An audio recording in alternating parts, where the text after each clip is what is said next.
빈들에서 계산 방식 라는 제목으로 또 하나님 말씀을 증거하도록 하겠습니다. 지금 우리 인류는요, 굉장한 새로운 그러한 패러다임, 이제 AI라고 하는 인공지능, 이 열풍으로 세상이 천지개벽이 일어나고 있는 것을 볼 수 있어요. 덕분에 우리나라가 반도체를 수출을 어마어마하게 해가지고, 순이익이 기하급수적으로 늘어나고 있어요. 근데 인공지능이 앞으로 계속 등장하면서 AI가 인간이 하는 일감들을 다 뺏어간다는 얘기죠.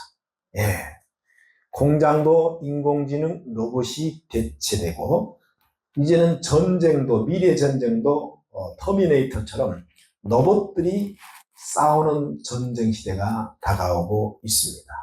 학교 선생님도 다 갈아치웁니다. 법원의 판사들도 다 갈아치웁니다. 모든 것은 다 기계가. 놀라운 것은 요즘에 또 이 새로운 인공지능의 분야가 있는데 아바타. 그러니까 뭐냐면요, 이 인공지능이 아바타가 등장하게 되면 나와 똑같은 여러분 아바타가 나타나가지고 나를 대신해서 활동할 수 있는 거예요. 무서운 시대죠. 그러니까 이쯤 되면 이제 하나님 앞에 예배드리는 것도요, 나는 집에 있고 대신에 아바타가 와서 예배드리는 거예요. 그래서 인공지능 아바타가 와서 아멘 하면서 설교도 인공지능이 이제 이 무서운 세상이 도래하는 거죠. 이 영적으로 보면 사실 이것은 성경대로 하나하나 다 이루어지는 과정에 불과합니다. 그런데 이 인공지능이 도무지 흉내낼 수 없는 분야가 있는데, 여러분 그게 뭔지 아세요? 그렇죠. 바로 눈에 보이지 않는 영적인 분야죠. 그렇죠? 인공지능이 어마어마한 데이터를 가지고 기가 막힌 강해 설교를 할 수 있어요. 그런데 여러분, 아무리 그렇다 할지라도 인공지능은요, 하나님과 영적인 교제를 이룰 수 없다는 거예요. 이해되셨죠? 그러니까 인격이 없는 기계에 불과하기 때문에 인공지능이 막 회개하고 죄책감 가지고 눈물을 흘리고, 이건 불가능한 거예요. 우리 영혼만 가지는 인간만이 가능한 겁니다. 할렐루야. 그렇기 때문에 그들에게는 하나님의 영, 즉 성령이 역사할 수 없다는 것이죠. 정보 능력은 인간의 한계를 뛰어넘을지 몰라도 영적 생명력은 없다라는 것입니다. 그래서 정말 가까운 미래에 이 인공지능 AI가 우리 인간을 이제 통제할 날이 멀지 않았어요. 우리도 모르게 그게 통제되는 거죠. 끌려가는 거예요. 물론 그 뒷배경에는 결국은 사악한 사탄 마귀가 인간을 통제하려고 하는 하나의 그런 이제 시스템을 구축해 가는 그런 과정에 있어요. 그래서 우리가 이제는 우리 그리스도인들이 앞으로는요, 정말 생명 내놓지 않고는 순교자적인 그런 마인드가 없이는요, 신앙생활하기가 앞으로는 점점 어려워집니다. 따라서 오늘 살아가는 저와 여러분들, 그래도 여기까지 우리가 하나님 앞에 마음껏 예배하고 찬양하며 하나님과 인격적 영적 교제를 나눌 수 있음에 감사하면서 오늘 여러분 감사함으로 살아가는 우리 빛나게 성도님 되시기를 축원을 드립니다.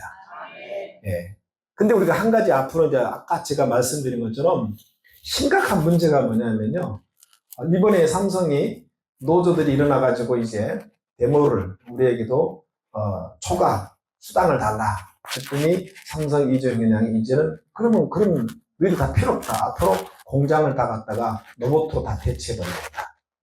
이렇게 말했죠. 이건 여러분 불가능한 일이 아니라 여러분 앞으로 이것은 현실적으로 실현 가능한 얘기입니다. 이게 무슨 말이냐? 이제는 우리 인간이 일자리에 일할 자리가 없어진다는 거예요. 이해되셨죠? 필요 없는 시대. 그래서 그런 시대가 되면 일감들이 다 뺏기게 되면서 여러분 당연히 경제적인 어려움이 올 수밖에 없어요. 일을 못 하는데 그렇지 않습니까? 네. 그래서 지금도 인공지능에게 물어보면 인류는 3분의 2가 사라져야 된다 이렇게 얘기하고 있어요. 너무 많다는 거죠. 결국은 이 인공지능 AI의 마지막 단계가 뭐냐? 만몬, 돈 앞에, 만몬 앞에 돈 앞에 경비하고 숭배하고 이것을 요구하게 될 것이라는 겁니다. 그래서 제가 생각한 것은 아마도 앞으로 적그리스도, 이 적그리스도가 그것을 노리지 않겠는가라는 생각을 해봅니다. 모든 통제권을 다, 물질을 다 가지고 있어서, 자, 너희들 앞으로 살려면 내 말 들어야 돼. 이렇게 통제를 하지 않겠는가? 여러분, 하지만 아무리 이렇게 인공지능 시대가 발전한다 할지라도 한 가지 우리에게는 소망이 있습니다. 하나님께서는 자기가 사랑하는 백성, 그 백성들을 돌보시고 보호하시고 살 길을 열어주게 될 줄로 믿습니다. 오늘 이 본문에서 우리는 그것을 다시 한번 찾아볼 수 있어요. 아무것도 없는, 먹을 것이 아무것도 없던 잔디밭 빈들에서 주님께서는 자기를 따르는 무리들의 배고픔을 아시고 줄인 배를 하늘의 능력으로 여러분 채워주신 것을 볼 수가 있어요. 할렐루야. 그래서 21절에 보면은 뭐라고 나와 있느냐? 먹은 사람, 여자와 어린아이 외에, 그러니까 여자와 아이들을 빼고 몇천 명이라겠죠? 5천 명이죠. 그래서 이것을 대략적으로 계산하면 포함시키면, 여자 어린아이 포함시키면 2만 명에서 한 15,000명에서 한 2만 명 정도 이렇게 계산을 하고 있어요. 그러면 이 오병이어의 사건이 오늘을 살아가는 저와 여러분에게 왜 이렇게 중요한 문제인가? 요한복음을 똑같은 이 사건 요한복음을 돌아가 보면은 이렇게 기록해 있어요. 이 오병이어 사건이 발생되는 시기, 그 시기가 어느 때냐면 이스라엘 백성들이 가장 그 절기 가운데에 중요하게 생각하는 바로 6월절 가까울 때라고 했어요. 6월절이 가까울 때에 바로 그 시기에 오병이어의 이런 사건이 발생되었다. 그러면 6월절과 오병이어의 사건은 어떤 관련성을 가지고 있는가? 우리가 알다시피 출애굽한 이스라엘 백성들이 광야에서 하나님께서 하늘에서 만나를 내림으로 말미암아 처음 먹은 것이 바로 이 만나였어요. 만나. 하늘에서 이렇게 내려와서 내리는 떡을 먹었는데 그 떡을 먹을 수 있었던 것 중에 하나가 바로 어린 양의 그 피에, 어린 양의 그 피, 6월절 어린 양 때문이라는 거죠. 그러니까 광야에서 만나를 내려주셨던 이스라엘이 하나님이 말씀이 육신이 되어, 즉 예수님, 이제 신약에 와서 그 예수님의 모습으로 뭐예요? 우리 가운데 직접 찾아오셨다는 얘기예요. 할렐루야. 그래서 우리가 성만찬할 때 이것은 너희를 위한 나의 피, 포도주를 마시고 이것은 너희를 위한 나의 몸, 바로 떡을 우리가 받아 먹게 된다는 사실이죠. 그것은 뭐예요? 그렇죠. 성육신하신 그 예수님이 이제는 신약에는 뭐예요? 직접 우리에게 찾아와서 함께 나와 함께 거한다는 하나의 상징적 의미를 가지고 우리가 성만찬을 뗀다는 것입니다. 그래서 하나님께서 광야의 후손 이스라엘 백성들을 이제는 그 빈들에서 예수님을 통해서 그들을 먹이시는 모습을 우리가 본문에서 볼 수 있다는 거예요.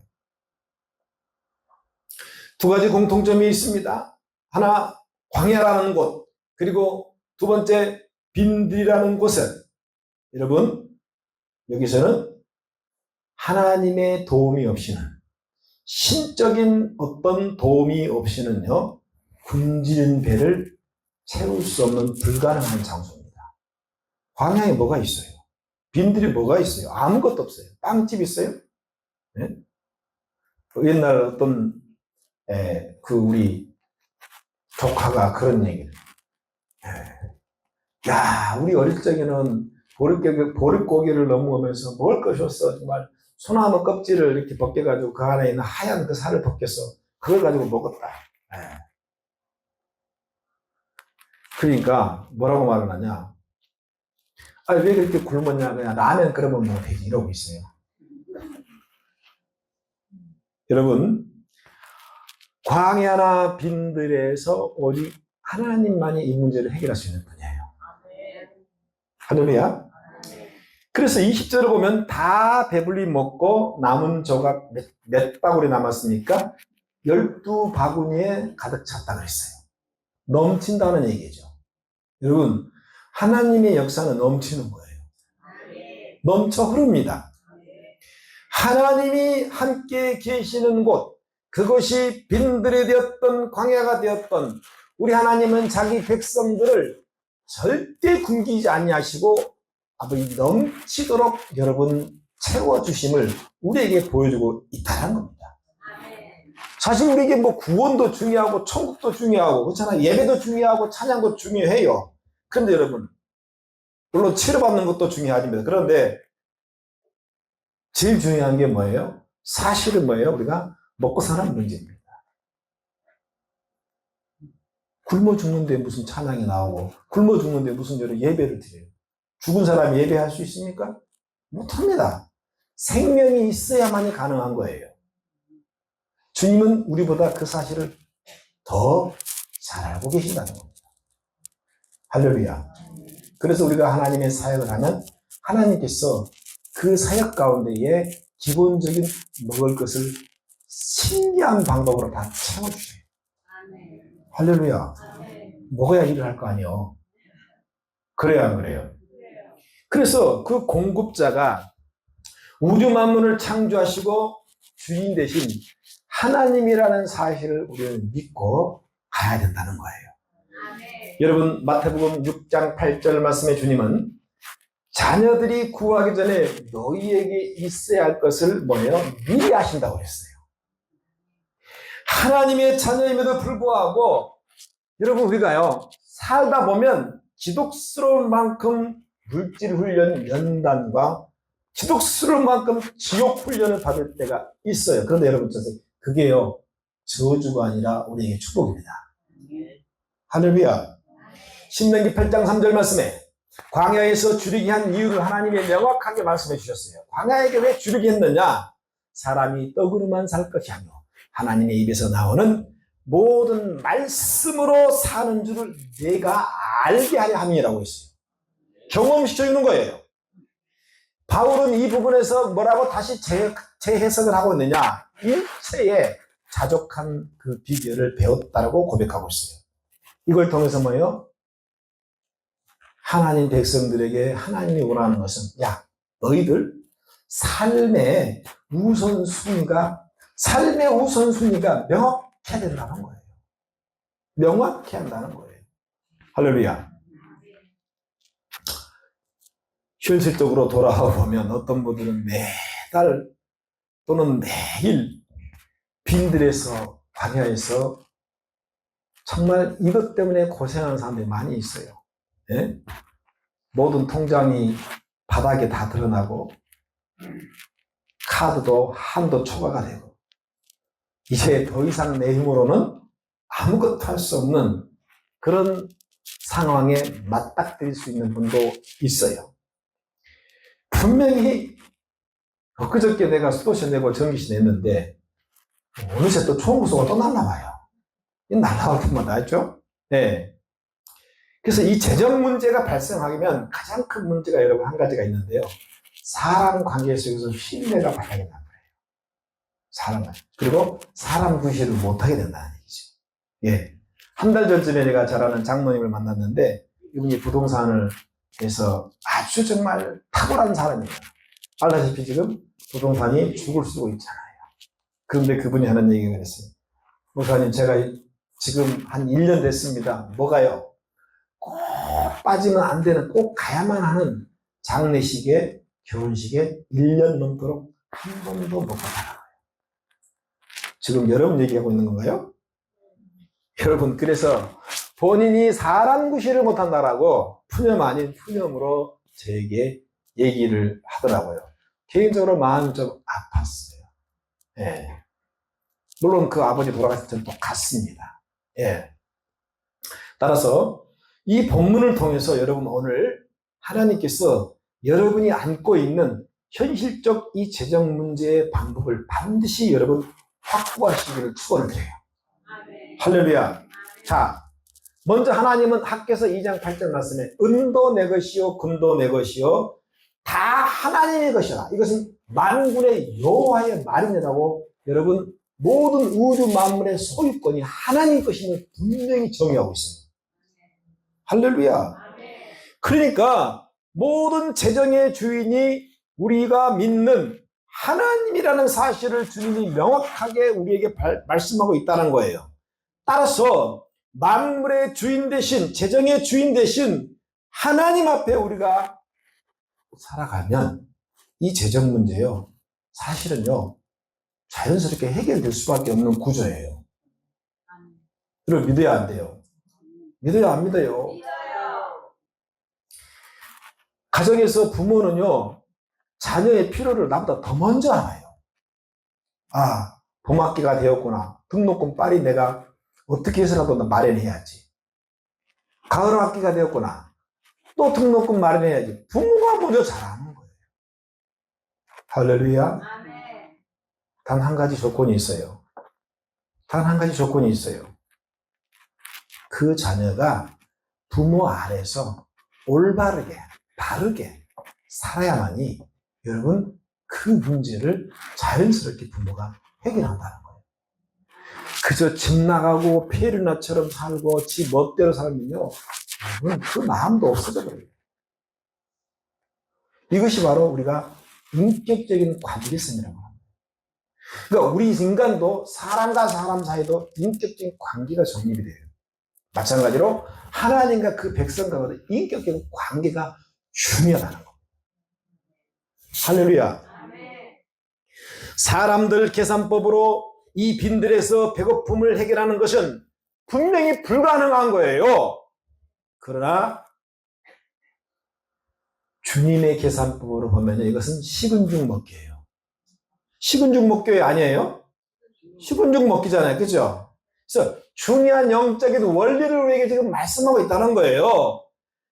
요한복음 6장은요, 사실 마태복음 오늘 14장보다도요, 훨씬 더 디테일하게 그 오병이의 사건의 현장을 디테일하게 여러분요, 기록이 하고 있어요. 그래서 요한복음 6장 5절을 보면 예수께서 큰 무리가 자기에게 오는 것을 봅니다. 그리고 제자 빌립에게 야, 우리가 이 많은 사람을 떡을 사서 어떻게 이 사람을 먹일 수 있겠느냐? 그런데 주님이 그렇게 말씀하신 것은 뭐라고 해야 되냐? 이는 빌립을 시험코자 합니다. 할렐루야. 시험하기 위해서. 어떻게 나오나? 그때 빌립이 대답하기를 야, 이 사람들 그냥 기본 조금씩만 먹여도 아마 200데나리온도 부족할 것 같습니다. 200데나리온이면 그 당시 노동자 약 8개월치 월급이 되는 돈이죠. 문제는 여러분 그 돈 가지고도 계산이 안 나온다는 겁니다. 여러분 그래서 사실 이 재정 문제 앞에 빌립의 계산법이 사실 오늘날 일반적인 거의 모든 그리스도인들의 여러분 계산법이 될 때가 많습니다. 그렇잖아요. 우리가 솔직히 말하면. 그런데 여러분 그렇게 살면 이 재정 문제는요 평생 가도 해결될 수 없는 우리가요 결국은 체주의 종이 되거나 플라스틱의 종이 됩니다. 플라스틱이 뭔지 아시죠? 그렇게 하면 해결 안 돼요. 우리는 오늘 이 말씀을 통해서 빌립의 계산법을 폐기시키시길 축원합니다. 이 빌립의 계산법이 왜 문제입니까? 예. 물론 현실적으로, 상황적으로, 이론적으로, 수학적으로 빌립의 계산법은 정확하게 맞는 거예요. 맞잖아요. 누가 봐도 맞는 거예요, 객관적으로. 꽂히면 5천 명. 약간 15,000명, 2만 명인데, 이거 200 데나리온. 야, 이거 정말 엄청난 많이 돈이 들어갑니다. 이거 맞는 거예요. 맞는 거예요, 여러분요. 근데 빌립이 딱 한 가지를 놓치고 있어요. 빌립이 한 가지 놓치고 있는 게 뭐죠? 그렇죠. 지금 그 현장에 누가 계시는 거예요? 그거예요, 그거. 빌립이 뭐예요? 예수님을 빼버린 거예요, 계산해서. 이게 중요한 거예요. 할렐루야. 다른 거 다 빼더라도 예수님을 빼면 안 돼요. 할렐루야. 그래서 여러분, 그 사람 숫자, 떡이 몇 개가 필요한 건가? 평균값을 그거하고 떡값이 얼마 들어갈 것인가? 다 맞지만, 그렇게까지 지금까지 역사하던 그 주님을 이 계산에서 쪽 빼버린 거예요. 어때요? 빌립의 모습이 사실 오늘 우리들의 모습이지 않습니까? 그렇잖아요. 맞아요, 안 맞아요? 이것이 일반적인 빌립의 계산법이라는 거예요. 왜냐하면 분명히 주님이 말씀하셨어요. 이는 빌립을 시험코자 합니다. 할렐루야. 오늘날 누구를 시험코자 합니다. 알기는 잘 알아. 한번 해봐요, 그럼. 이는 누구누구를 시험코자 합니다. 시작. 할렐루야. 그러면 예수님이 듣고 싶은 대답이 있었을 거예요. 그죠? 그래요, 안 그래요? 물로, 가나 혼인자들 때 물로 뭘 만들었어요? 포도주를 만들었잖아요. 그러면 빌립이 대답이 어떻게 정상해요? 아니, 주님. 가나 혼인자들 때 주님은, 물로 포도주를 만드신 분인데, 이까짓 거 5,000명 이거 주님 손에 맡기면 이거는요, 아무 문제 되지 않습니다. 할렐루야. 그게 주님이 듣고 싶어 하는 말씀이었어요. 할렐루야. 사랑하는 여러분, 우리가 현재 빈들이라고 하는 이 막막한 재정적 압박에 시달리고 있습니까? 사람은 일단 재정 문제가 발생이 되면 교회를 멀리하고 영적인 것부터 멀리하려는 죄성을 가지고 있어요. 할렐루야. 내가 이렇게 힘들고 고통받고 있는데 무슨 기도고 무슨 예배가 필요한가? 저분들은 왜 가는 거예요? 예배드리나 막 어디로 가? 예식장이 있어? 주여.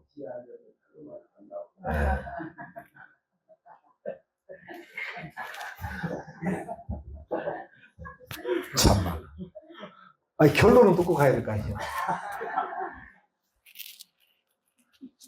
주여.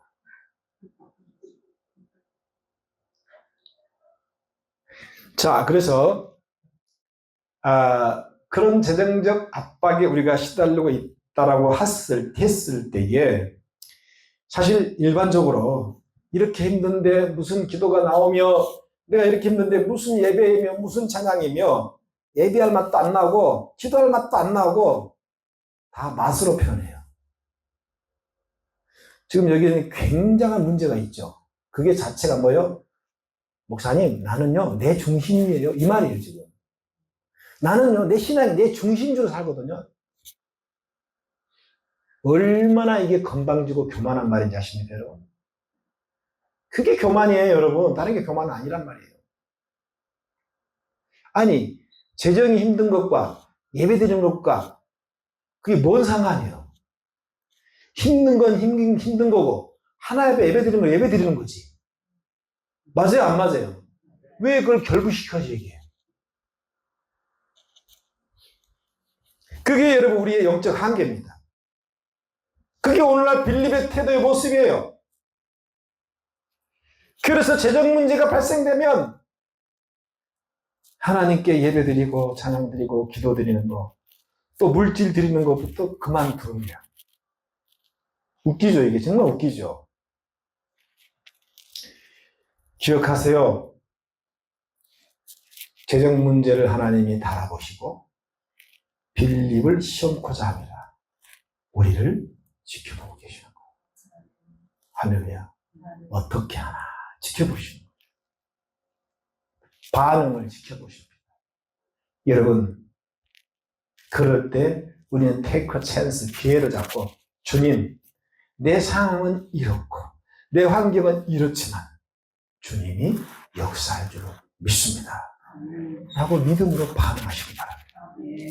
그러면 주님이 안 도와줄 이유가 없다는 겁니다. 다 같이 17절 읽습니다. 시작.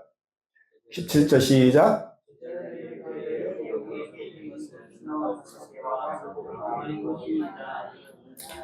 예, 본문에는 제자들이라고 나오지만요, 요한복음 6장에는 안드레가 예수님께 여기 물고기 2마리와 보리떡 5개가 있습니다. 하지만 이것이 많은 사람들에게, 이 많은 사람들에게 얼마나 도움이 되겠습니까? 이렇게 질문해요. 네, 하지만 빌립보다 안드레는요, 그래도요, 뭐라도 해결하려고, 그렇지 않아요? 뭔가 도움이 되려고, 뭔가 해결하려고, 그래도 조금 더 나은 믿음 같아요. 여기저기 막 발로 뛰었어요. 그렇잖아요? 그리고 찾아낸 것이 어린아이들이 가지고 있는 물고기 2마리와 보리떡 5개를 발견한 거예요. 그래서 이 극히 작은 노력과 헌신을 주님이 보시고 결국은 여러분 그 손에서 그들의 헌신을 통해서 결국은 오병이어의 기적을 베풀어 주신 줄로 믿습니다. 사랑하는 여러분, 재정의 문제가 발생되지 부딪힐 때, 즉 먹고 사는 문제가 생겼을 때, 그때 하나님은 반드시 여러분을 지켜보고 계신 줄로 믿읍시다. 그래서 내가 아무리 밤새도록 걱정하고 개선하고 궁리해도요, 결국은 그 궁리는 빌립의 궁리에 불과한 거예요. 또한 안드레의 생각에 불과한 거예요. 절대로 빌립이나 안드레의 생각으로는요, 거기서는 기적이 나올 수가 없습니다. 나올 수 없어요. 아무 능력이 나오지 않아요. 밤새도록 궁리하고 걱정하고 염려하고 아무리 해봤자 여러분요, 절대 거기서는 해결책이 되지 않습니다. 어디서 그러면 능력이 나오느냐? 6절에 보면 예수님께서 어떻게 하실지를 아시고 빌립을 시험했다고 분명히 말씀하고 있어요. 뭡니까 여러분? 주님은 이미 다 계획을 가지고 계셨다는 얘기예요. 아멘. 그러면 오늘 우리의 재정 문제도 다 해결책을 가지고 계신 거예요. 놀랍지 않아요? 안 놀라워요? 주여, 할렐루야. 이미 문제 해결책 주님은 가지고 계셔요. 여러분 믿어요? 예. 그리고 우리에게 뭐예요? 시간을 주십니다. 딱 시간을 던져주십니다. 그래, 네가 어떻게 하나? 라고 지켜보고. 5,000명, 아니 15,000명, 20,000명을 먹이신 주님이 여러분 가정 3명, 4명 못 먹으시겠어요? 한번 생각해 보세요. 빈들에서 15,000명, 20,000명을 먹이신 그 주님이, 책임졌던 그 주님이 우리 가족 몇 명을 책임 못 지시겠습니까? 할렐루야. 이렇게 할까? 저렇게 할까? 거기서 능력 안 나옵니다. 다 그거는 궁상밖에 떠는 거예요. 궁상 떨지 마시기 바랍니다. 할렐루야. 왜? 주님은 나를 향하는 계획을 다 가지고 있어요. 한번 따라 주님은 이미 계획을 다 가지고 계십니다. 아멘. 믿읍시다. 여러분을 향한 주님의 계획을 신뢰하고 믿는 것이 신앙 아니겠어요? 할렐루야. 또 한 가지 우리는 문제점이 뭐냐? 우리의 과도한 욕심이 문제입니다. 여러분, 욕심이 잉태하는 즉 죄를 낳고 죄가 장성한 즉 사망에 이른다고 말씀하셨어요. 너무 지나친 과욕, 욕심이 화를 불러요. 할렐루야. 그래서 우리에게 필요한 것은 바로 현실적인 자족함을 내가 배워야 됩니다. 아멘. 예. 여러분, 아무리 힘들고 어려워도 지금 저기 아프리카나 정말 그 어려운 나라에 여러분 그분들과는요, 우리는 비교 대상이 되지 않아요. 먹을 것 있잖아요. 잘 때가 있잖아요. 아니, 그래, 안 그래요? 아멘. 감사가 넘쳐도 여러분은 한참 넘칩니다. 네. 그런데 우리는 항상 뭐예요? 밑에는 안 보고 항상 위만 봐요. 와, 100억 부자, 50억 부자, 10억 부자. 예. 그래서 고개가 항상 위로 들린 거예요. 여러분, 우리는 항상 아래도 쳐다봐야 돼요. 와, 나보다 못한 사람이 이렇게 많구나. 여러분, 다 아시잖아요. 하루 1달러, 1,500원 이하로 사는 사람이 이 지구상에는요, 수억 명입니다.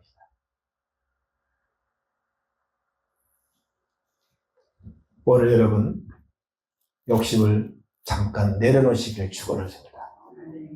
자, 이제 오늘부터 재정문제 앞에 이렇게 고백하시길 바랍니다. 주님의 계획을 믿습니다. 주님의 뜻이 있는 줄로 믿습니다. 따라서 우리는 안드레 빌립의 신앙을 넘어서 예수님께 나아가시길 바랍니다. 그리고 100% 예수님을 신뢰하고 예수님을 여러분 개입시켜서 할렐루야. 네. 이 사건은 두 가지 결과로 끝납니다. 하나는 백성들이 배가 불러서 먹고 싶은 대로 먹었다. 그 다음에 12강질로 끝납니다. 10이라는 숫자는 이스라엘 백성들의 숫자로 자기 백성을 상징하는 거예요. 다시 말하면 하나님은 자기 백성을 책임져 주신다. 할렐루야. 12강질보다 여러분 더 많잖아요, 지금. 사랑하는 여러분, 없는 것 때문에 결핍을 느끼지 마시고요. 이미 있는 것으로 만족하면서 감사하면서 내 계산 방식을 이제는 내려놓고 주님의 계산 방식을 따라가는 저와 여러분이 되시기를 주의 이름으로 간절히 축원을 드립니다.